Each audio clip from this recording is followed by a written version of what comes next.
What's up, everyone? Welcome back to my channel and welcome back to another episode of the Never Seen It series. Every single Tuesday, you guys watch me go out there Blu-ray hunting, and sometimes I pick up movies that I've never seen before. So I let you know in this continuing video series, do I love them, do I hate them, and do I recommend them to you? Now, there's always a best of the batch and a worst. Everything else just falls in between. Now, if you are new here on my channel, but you are not yet subscribed, but you love physical media content, then hit the red subscribe down below, the like button, but most importantly, that notification bell so you don't miss anything in the future. So let's get into what I've been watching the past 2 weeks. I have a lot. I'm going to try to breeze through as quickly as possible because I don't want to have a half-hour video. So let's get into it. My two favorites, I have two favorites of the week. The two best, or the past 2 weeks, are Perks of Being a Wallflower and Just One of the Guys. This movie I actually watched last night. I love this movie because it celebrates kids that are unique. Kids that are different. They don't fit the mold. Very underrated movie. This came out in 2012. Ezra Miller right here, gives a fantastic performance. But what I also love about it is that, yes, you're having fun with it in those moments where they are having a lot of fun, a lot of Rocky horror, like playing out. I love that. But there's also serious moments. So it's a great balance in this movie of fun and serious. And it really tells you, don't judge anyone because you don't know what they're going through behind closed doors. So always be nice. Be nice and accepting of people. There we go. Great lessons in Perks of Being a Wallflower. And Just One of the Guys. This is total nostalgia for me from the 80s when I was younger. I always watched this movie. Where was my mom? Because there's nudity in this. And I was watching this when I was like 10 years old. I don't even know where she was. But anyway, this is a lot of fun. It's about a girl that just wants to be a reporter. It's her #1 goal in life, and she wants to win this contest, but she's not being taken seriously because everyone sees her as just a pretty face. So she decides to go to the opposing school and dress as a boy and submit her work as a guy. So it's kind of that adventure. It's total 80s cheese, and I love it. If you haven't seen Just One of the Guys, watch it. It's nothing but fun. Nothing but fun. It's great. All right, let's get into the steelbooks. What steelbooks have I been watching? What steelbooks have I been watching? Okay. Hitman's Wife's Body, or The Hitman's Body. I cannot talk for anything. The Hitman's Bodyguard. Okay, so I have the Blu-ray, watched it, kind of fell asleep. But then I woke up kind of towards the end of it, and I was like, well, I wasn't really impressed with it. So I definitely wanted to rewatch it. So that's why I picked up the steelbook. Hot looking steelbook. I mean, come on. How could I not pick that up? So I watched this with Mama and Daddy Blu-ray. We all enjoyed it. Ryan Reynolds and Samuel L. Jackson make a great team together. I do have to admit. The Hitman's Wife's Bodyguard fell asleep during this one. It was about halfway through. I wasn't feeling comfortable, so I shifted. I laid down. That's the Susan curse. Once I lay down with a blanket, forget it, I'm gone. And that's what happened. So I do have to rewatch this one.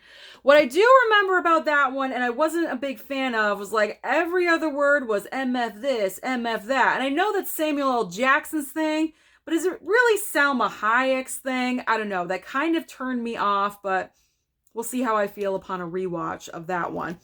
Next up, Batman The Long Halloween Parts 1 and 2. I'm very new into DC animation. I picked these ones up, honestly, because the steelbooks are really awesome looking. That's why I picked them up. Look at these steelbooks. They are so cool looking.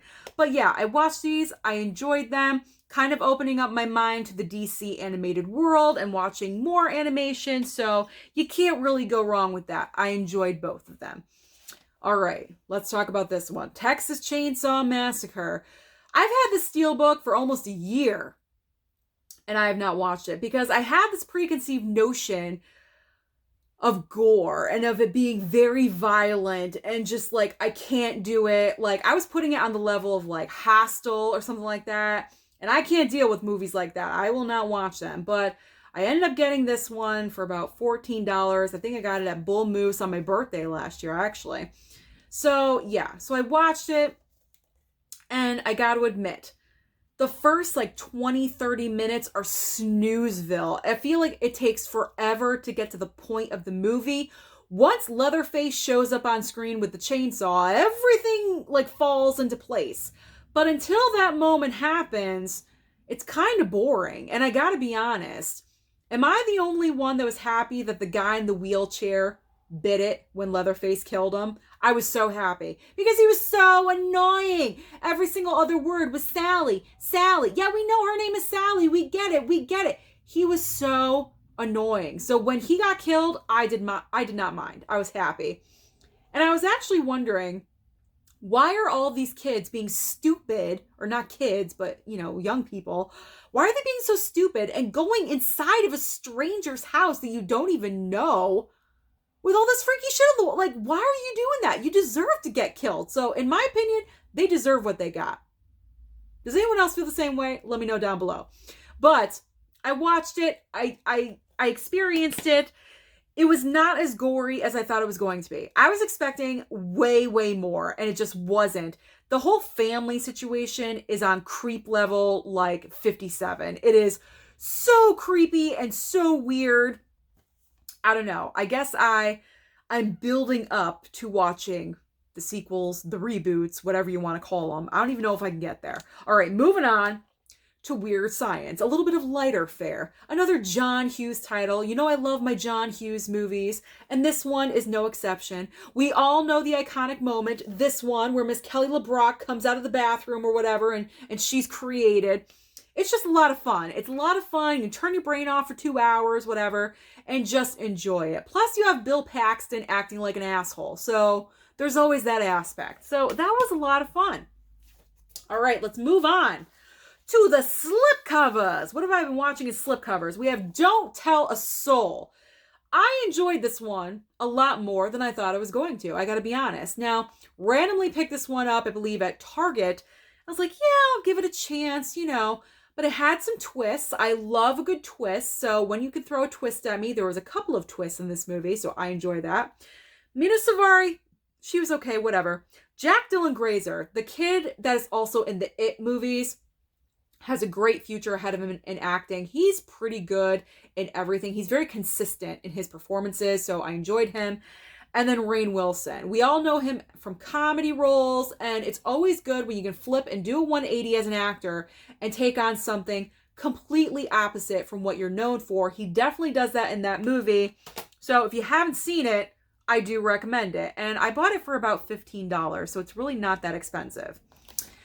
Dawn of the Dead. Okay. All right. I had to open my eyes. All right. I had expectations for this movie. They were met until we got to the very, very end. That is where this movie kind of let me down, because we had the anticipation, the buildup. They're in the mall. Are they going to survive? Then they break out of the mall. They're in the buses. They're going to the marina. They got on the boat. They're all trying to leave. They're all biting the dust one at a time. There's about 4 or 5 left that actually get on the boat. They finally get to the island, and they find out they can't escape. And then it kind of just ends. It ends. There's no I don't know. It felt incomplete for some reason. Maybe that's the point of the movie. I'm not really sure. I don't hate the movie. I enjoyed the movie. It's good to have movies that are zombie light, kind of horror light, zombie light. I wasn't completely traumatized by that movie. Very much for someone taking baby steps into horror. So I did not mind that movie. It serves a purpose, but I was just let down by the ending. If anyone else feels the same, let me know down below. You get what I'm talking about, right? It just felt incomplete. Moving on.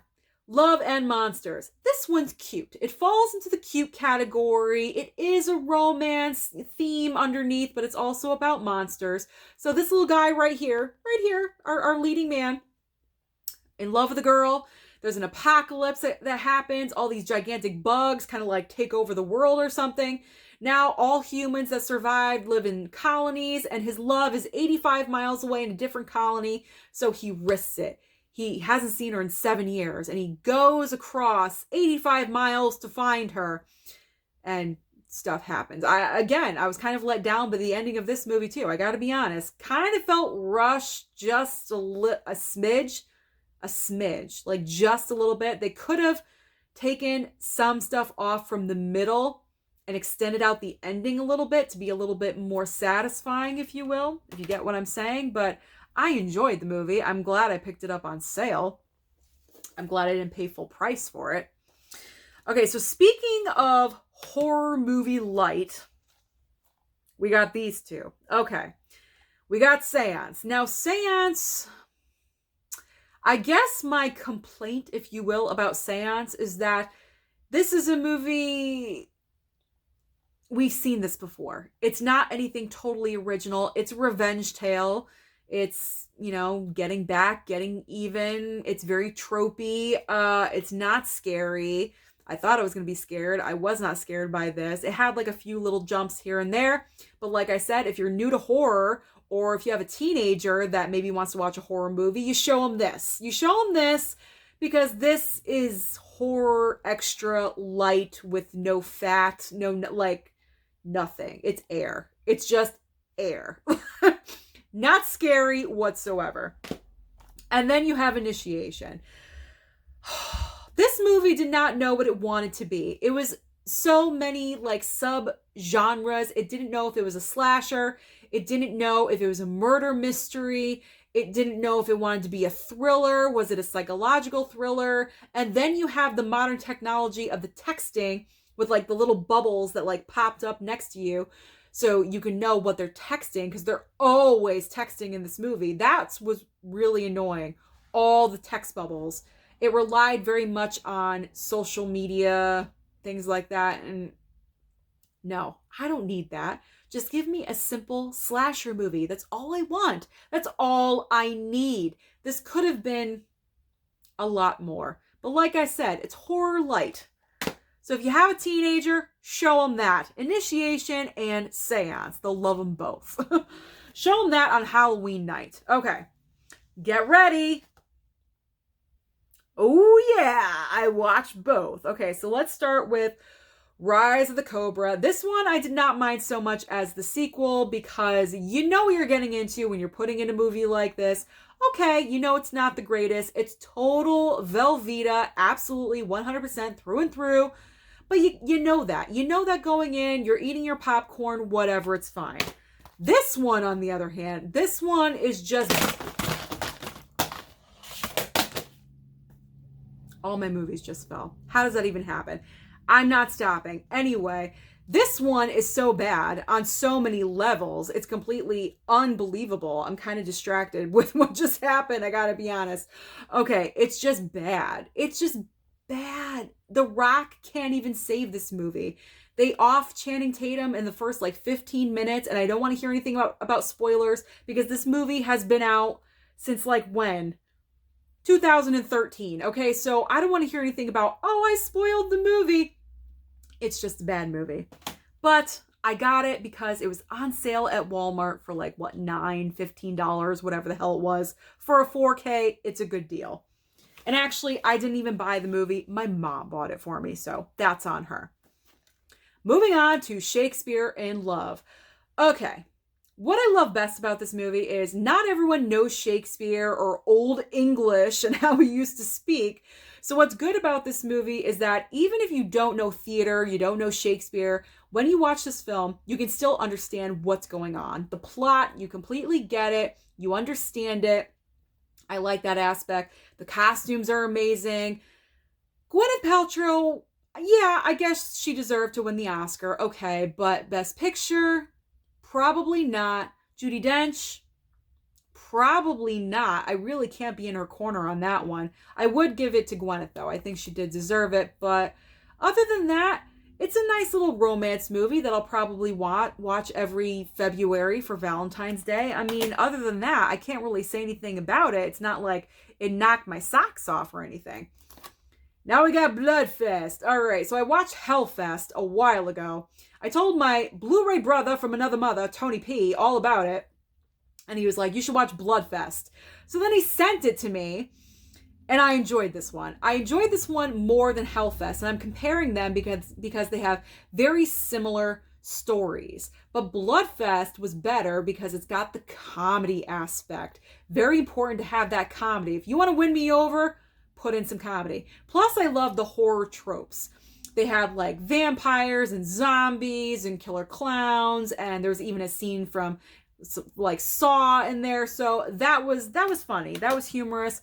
I enjoyed that movie. That'll be a good like goofy watch in October. Not this October, but going forward. All right, up next, Crazy Stupid Love. Speaking of romance, Crazy Stupid Love. If you had any doubt about Ryan Gosling being hot, watch this movie. Okay, watch this movie. Everything about him, the way he breathes, the way he speaks, his swag, his abs, literally everything. Okay, can you see him? Can you see him? Okay, look at that. Look at that. Totally amazing. His chemistry with Emma Stone is undeniable, and that's probably the reason why they've done about 6 or 7 movies together. Throw in Steve Carell and Julianne Moore, and I'm having a good time. So it is a good movie. Might be a little long. It could have been cut a little bit for time, but other than that, I really have no complaints about Crazy Stupid Love. This one I watched last night, Gross Anatomy, 80s movie, pretty basic. People going to medical school. Matthew Modine right here is the slacker.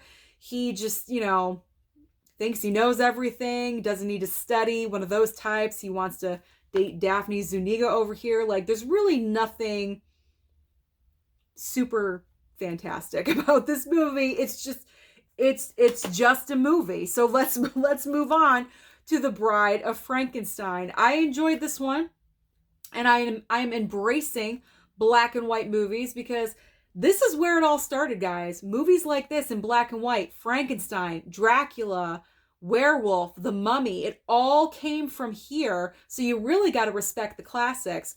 I enjoyed this one. However, I was a little disappointed because it is called The Bride of Frankenstein. We didn't really get a lot of the bride.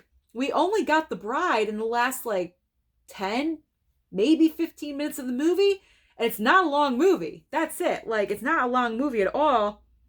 It's an hour and 15 minutes. So if you want a quick watch, definitely pull this out and give it a watch. But I was just surprised. I was surprised. I was expecting, the bride and Frankenstein to interact in some way. And that just never really happened. And it kind of just ended. But you got to respect the classics. So I'm glad that I picked that up. That was a good FYE purchase that I did. All right. So now we're down to the movies that Susan did not like so much, okay? And we'll start with, there's 2. I'm warning you, there's 2. We'll start with The Peacemaker, okay? I apologize. I know someone in the comments told me, you have to watch The Peacemaker. It's the best movie. No, it's not. No, for me, it's not the best movie. Okay, the beginning, I was bored. I was so bored. This movie... I literally had to make an effort to not fall asleep during this movie. I understand it's a serious subject. I totally get it. I understand it. But you could also find a way to make it entertaining. I was literally 2 seconds away from Snooze Town throughout this entire movie. The whole thing. And here's what's really misleading. So it says on the back of the movie, putting aside their personal differences and budding romance... I did not see a romance between these 2 people, between Nicole Kidman and George Clooney. I saw no romantic sparks whatsoever. I don't know who wrote that because there's no romance in here. Did they even kiss? I don't think so. I don't even remember if they kissed. I don't believe they did. So I really wasn't a fan. I might not watch this again. I might not. I'm not jonesing to watch it again. I don't need to. But that's not the worst for me. And I know this is going to disappoint a lot of people, and I'm kind of bracing for the impact right now that I'm going to get because I know a lot of you enjoy this movie, and I just personally, no. Teen Wolf. I can't do it. I can't do it. There's too many questions that are not answered in this movie, okay? So Michael J. Fox turns into a wolf, all of a sudden. There's literally no explanation. No explanation. His dad is a wolf as well. Apparently it's in their DNA. That's all that's said. There's no explaining why, what happened, past history. Nothing. You're just supposed to take it for what it is.